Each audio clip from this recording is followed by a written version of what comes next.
কি আছে আমাদের বাংলাদেশে?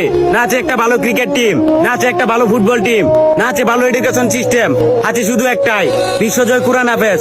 তাও তার গুরুত্ব দিতে জানে না। হায়রে মানুষ, যেখানে ভালো কাজ করতে যাইবে সেখানে হারাম ঘুষের টাকা চাইবে। দিনরাত পরিশ্রম করে একটা মেধাবী স্টুডেন্ট তার মা বাবার মাথার ঘাম পায়ে ফেলার টাকা দিয়ে শিক্ষা অর্জন করে সিভি নিয়ে প্রত্যেকটা অফিসের পিছনে পিছনে ঘুরে, অথচ মোটা অঙ্কের টাকা না গুনতে পারলে চাকরি পাওয়া যায় না। আসলে বর্তমানে দেশটাতে চুরবাটপার দালালে ভরে গেছে। আর কত করবি মানুষের ক্ষতি? সময় থাকতে মানুষ হ, নয়তো আল্লাহর মায় ধীরে ধীরে পাবি।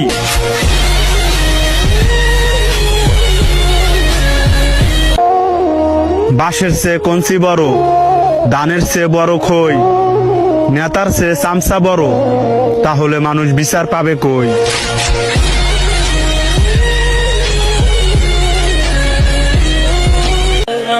নেতার পেছনে ঘুরে শেষ করবা নিজের যৌবনকাল, আবার বাইবার একবার নামাজ পড়া কাটায় দিবা নিজের বুড়া কাল। বলি বাপের কামাই খাইয়া নেতার চামচামি করা সাজে না, আর বুড়া কাল পর্যন্ত যে বাচ্চা থাকবা, আজরাইল তো আর তোমার দুলাভাই না।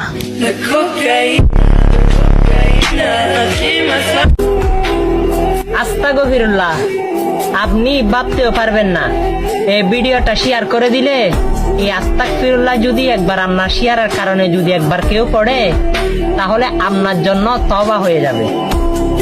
সেও তওবা করবে আর আমার আমলনামায়ও তওবার হিসাব চলে আসবে আল্লাহ রাব্বুল আলামিনের দরবার থেকে। ভিডিওটা শেয়ার করে দিন। আমিন।